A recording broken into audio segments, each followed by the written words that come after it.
In a small remote village settled between dense forest and rolling hills, where the air was thick with the scent of earth and the sounds of chirping birds filled the mornings, there lived a 10-year-old girl named Amina. The village was a place of simple beauty, with mud brick houses, thatched roofs, and narrow footpaths winding through fields of maize and yams. But for Amina, life was far from idyllic.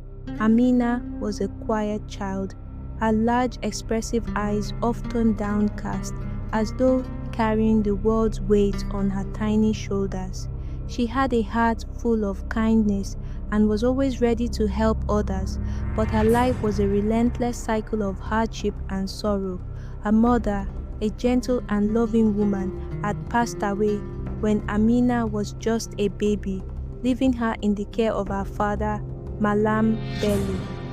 Malam Bello was a long-distance truck driver, a man of few words but a kind heart. He loved his daughter dearly, but his job kept him away from home for weeks, sometimes months at a time. Desperate to provide Amina with a mother figure, he remarried a woman named Hajara.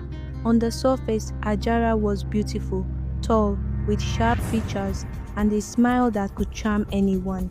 But beneath her polished exterior lay a heart as cold as a stone and a mind as calculating as a fox. From the moment Hajara entered Amina's life, she made it a mission to make the girl's existence a living hell. She saw Amina as a burden, a reminder of her husband's past, and she was determined to break her spirit. Hajara had a daughter of her own, Fatima, who was the same age as Amina. While Fatima was spoiled and pampered, treated like a princess, Amina was reduced to a servant. The contrast between the two girls was stark. Fatima wore colorful, well-tailored dresses, her hair neatly braided and adorned with beads, while Amina's clothes were old and patched, her hair often unkempt from hours of labor. Every morning, before the first rays of sunlight touched the village, Amina was roused from her thin mat on the floor. "Get up, lazy girl," Hajara would bark, her voice sharp and unyielding. "The water won't fetch itself." Amina would stumble out of the house, her tiny feet bare against the cold, hard ground, and make her way to the distant stream. The journey was long and arduous, the path lined with thorns and rocks. She would fill a large clay pot with water, hoist it onto her head, and carry it back to the house, a small frame trembling under the weight. After fetching water, Amina was sent to the bush to gather firewood. The forest was dense and shadowy, the air thick with the hum of insects and the occasional cry of wild animals. She would spend hours chopping and bundling wood, her hand calloused and blistered from the labor. When she returned home, the sun was high in the sky, the scorching heat beating down on her. But her work was far from over. Hajara would hand her a hoe and send her to the fields, where she toiled under the relentless sun, planting, weeding, and harvesting crops. When she finally returned home, exhausted and hungry, Amina's only solace was school. She loved learning, the way the letters and numbers on the chalkboard seemed to come alive, offering her a glimpse of a world beyond her suffering. But even that was a luxury she could only enjoy when her father was home. Malam Bello, unaware of the abuse his daughter endured, believed Ajara's lies about Amina being lazy and difficult. He would scold her gently, urging her to be more like Fatima, not realizing the pain his words caused. When Malam Bello was away, Hajara often kept Amina from school, forcing her to stay home and work. "What do you need education for?" Hajara would sneer. "You'll never amount to anything anyway." Amina would nod silently, her heart heavy with unspoken words. She longed to tell her father the truth, but she was afraid of Ajara's wrath, being called a liar, and losing the only family she had left. Despite the cruelty she endured, Amina never lost her kindness. She would share her meager portions of food with stray animals, help elderly neighbors with their chores, and comfort Fatima when she was upset, even though Fatima never returned the favor. Her resilience was a quiet force, a flickering flame that refused to be extinguished. But as the days turned into weeks and the weeks into months, the weight of her suffering grew heavier. Amina's once bright eyes began to dim, her laughter replaced by silence. She often wondered if her life would ever change, if she would ever know happiness again. Little did she know, her kindness and strength would soon lead her to a fateful encounter that would change her life forever. One day, when Malam Bello was away on an extended delivery trip, Hajara decided to get rid of Amina once and for all. She called the girl to her and handed her a small basket. "Take this to my cousin in the next village," she said, her voice dripping with false sweetness. "It's not far. You'll be back before sunset." Amina knew better than to argue. She took the basket and set off on the long, unfamiliar path. The journey was treacherous with steep hills, dense forest, and dangerous animals. Hajara had chosen this errand carefully, hoping Amina would get lost, injured, or worse, never return. About halfway into the trip, Amina came across an old woman sitting by the side of the road. The woman looked frail and helpless, her clothes tattered, and her face lined with age. "Please, child," the old woman said weakly, "can you help me? I've been walking for hours and I'm too tired to go on." Amina put down her basket without hesitation and helped the old woman to her feet.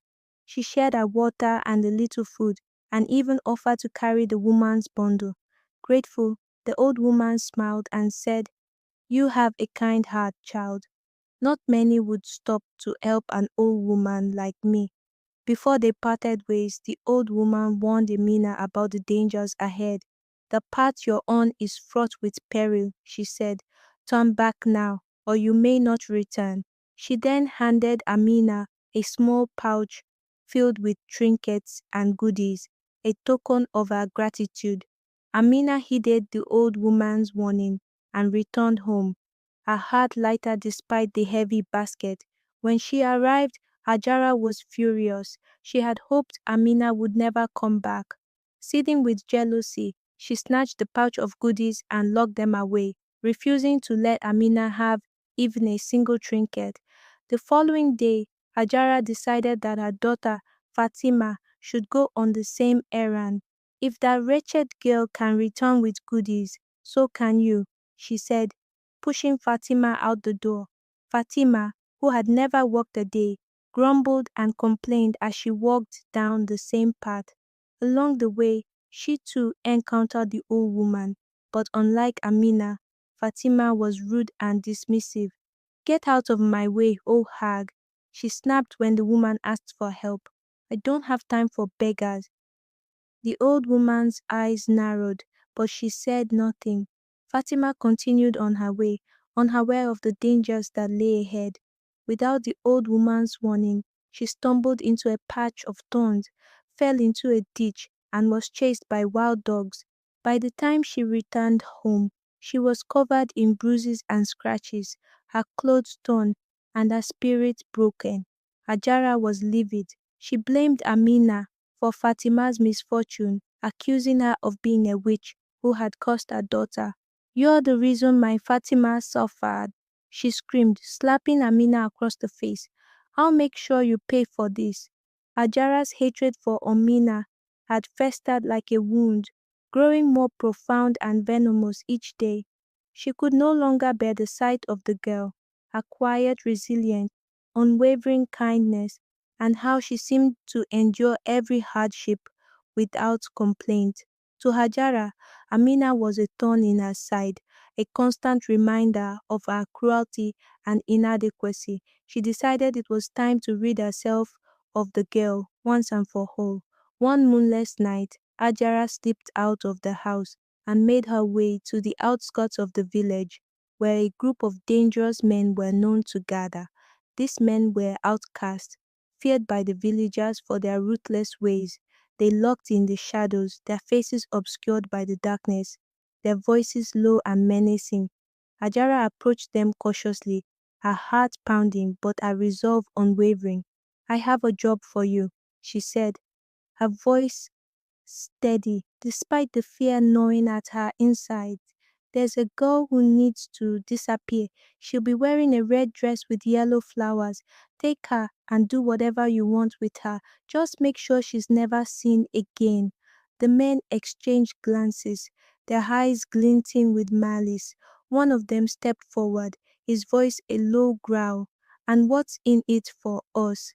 Hajara reached into her pocket and pulled out a small pouch filled with coins, her saving, painstakingly collected over the years. "This you should cover your trouble," she said, handing it to him. "But remember, no one must know about this. If you fail, I'll deny everything." The men nodded, their expression grim. They had no qualms about harming a child, especially for the right price. Hajara returned home, her heart racing but her mind at ease. She had set her plan in motion, and soon Amina would be out of her life forever. Hajara woke up early the next morning, her mind buzzing with anticipation. She called Amina and Fatima to her face a mask of false sweetness. "I need you two to run an errand for me," she said, her voice dripping with honey. "It's a long journey, but you'll go together. It's safer that way." Amina nodded silently, her heart sinking. She had learned not to question Hajara's orders, no matter how unreasonable they seemed. Fatima, on the other hand, pouted and crossed her arm. "Why do I have to go?" she whined. "Can't she go alone?" Hajara shot her daughter a sharp look, her eyes flashing with warning. "You'll go and that's final," she said, her tone leaving no room for argument. She handed Amina a red dress with yellow flowers, which she had described to the men. "Wear this," she said, her voice cold. "It's a special dress for a special day." Amina hesitated, her instincts screaming that something was wrong, but she had no choice. She changed into the dress, the fabric soft against her skin, but heavy with the weight of Hajara's malice. Fatima, meanwhile, wore a plain blue dress, her expression sullen as she glared at Amina. As the girls set off the path, the sun was already high in the sky, its heat pressing down on them like a heavy blanket. Fatima walked ahead, her steps quick and impatient, while Amina trailed behind, her mind racing with unease. After a while, Fatima stopped and turned to Amina, her eyes narrowing as they fall on the red dress. "Why should you wear something so pretty?" she sneered, her voice dripping with envy. "You don't deserve it. Give it to me." Amina hesitated, her heart pounding. She had never learned to say no, especially to Fatima. Reluctantly, she nodded and began to unbutton the dress. The two girls exchanged clothes, Fatima's face lighting up triumphantly as she slipped into the red dress. Amina, now wearing the plain blue dress, felt a strange sense of relief, as though she had just escaped a trap. Fatima strutted ahead, twirling in a red dress, her laughter ringing like bells. Amina followed quietly, eyes scanning the path for any signs of danger. As they approached a dense thicket, the air grew still, the birdsong fading into an eerie silence. Suddenly, the men Hajara had hired emerged from the shadows, their faces twisted with malice. They moved quickly, their eyes locked on the girl in the red dress. Before Fatima could react, they grabbed her, their rough hands clamping over her mouth to stifle her screams. Amina froze, her heart pounding in her chest. She wanted to help Fatima, but fear rooted her to the spot. The men's voices were low and menacing as they dragged Fatima into the bushes, their laughter sending chills down Amina's spine. Terrified, Amina turned and ran, her legs carrying her as fast as possible. She didn't look back, didn't stop to think. She ran until her lungs burned, and her legs gave out, Amina collapsed to her knees in the middle of the village square, her body trembling as she wailed uncontrollably. Her voice, raw and filled with anguish, echoed through the air, drawing the villagers' attention. They gathered around her, their faces etched with concern and confusion. "They took her," Amina cried, her words barely coherent through her sobs. "The men, they took Fatima. I tried to stop them, but I couldn't. I couldn't." Hajara stood frozen, her face pale and her hands shaking. Her cold, calculating demeanor cracked for the first time, revealing the fear and panic beneath. "What have you done?" she whispered, her voice trembling. But before she could say more, the village erupted into chaos. The young men of the village, armed with machetes and sticks, immediately set out to find Fatima. They followed the path Amina described, their faces grim and determined. The forest, usually a place of quiet beauty, now felt ominous and foreboding. After hours of searching, they found Fatima's lifeless body lying in a clearing, her red dress stained with dirt and blood. Moving further, they captured two of the men who were napping under a big tree. The men were dragged back to the village, their faces bruised and bloodied from the villagers' wrath. The entire community gathered in the square, their hunger palpable as they demanded answers. The village chief, a wise and respected elder, stepped forward to interrogate the captives. "Who sent you?" he demanded, his voice booming with authority. "Why did you take the girl?" The men, trembling and broken, confessed everything. "It was the woman Hajara," one of them stammered. "She paid us to take the girl in the red dress. She said she wanted her gone forever." The villagers gasped, their eyes turning to Hajara, who stood at the crowd's edge, her face ashen. "Lies!" she screamed, her voice shrill with desperation. "They are lying. I would never harm my own daughter."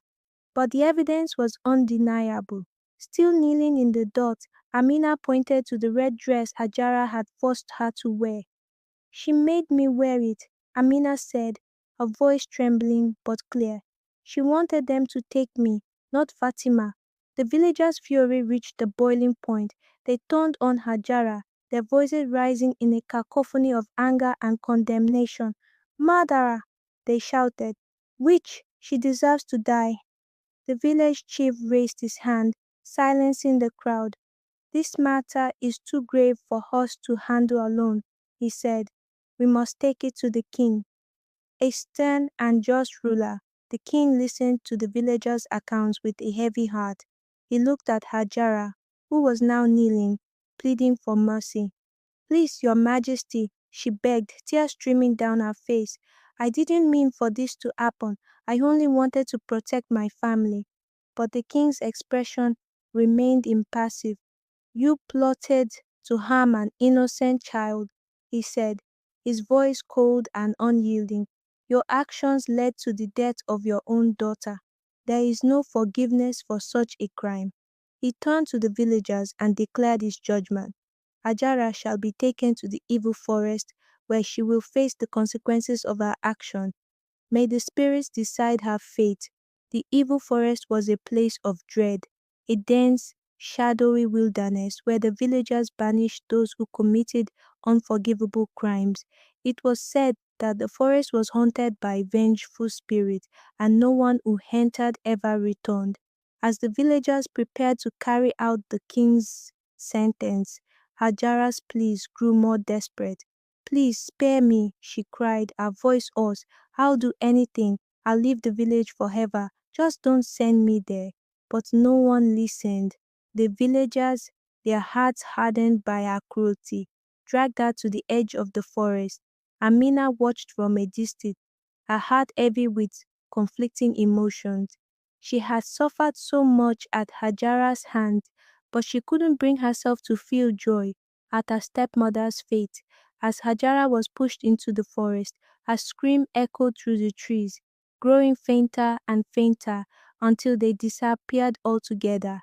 The villagers stood silently, their anger giving way to a somber reflection on the unfolding tragedy. In the days that followed, the village began to heal. Fatima was laid to rest in a solemn ceremony, her memory honored by those who had known her. Amina, now free from Hajara's cruelty, found solace in the kindness of the villagers, who welcomed her with open arms. Malam Bello, devastated by the loss of his stepdaughter and the betrayal of his wife, returned home to find a changed village. He embraced Amina, his heart filled with regret for not protecting her sooner. "I'm so sorry, my child," he said, his voice choked with emotion. "I should have seen the truth. I should have been there for you." Amina forgave her father, and her heart was too full of love to hold on to bitterness. Together, they began to rebuild their lives, finding strength in each other and the support of their community.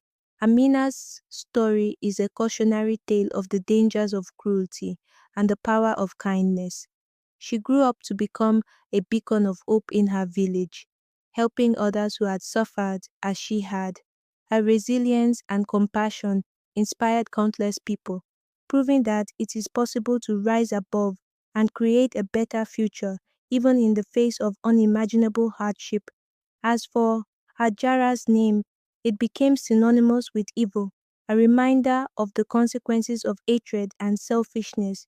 The evil forest remained a place of fear, its dark shadows a testament to the fate that awaited those who chose cruelty over kindness. The story of Amina and Hajara teaches us that kindness and resilience triumph over cruelty and hatred, and that our actions have consequences. It highlights the importance of justice, accountability, and speaking up against injustice, while warning against the dangers of envy, neglect, and selfishness. Amina's journey teaches us the power of forgiveness, community, and hope, even in the face of unimaginable hardship. Ultimately, the story reminds us that karma balances the scales, and those who choose cruelty will face the consequences of their actions. It encourages us to live with compassion, integrity, and the courage to stand up for what is right. Thank you for watching. We hope you enjoyed the story and learned something new. If you did, don't forget to like, share, and subscribe to our channel for more amazing tales from the heart of Africa. Hit the notification bell so you never miss an adventure. Until next time, stay curious, stay inspired, and keep the spirit of storytelling alive. See you in the next video. Bye.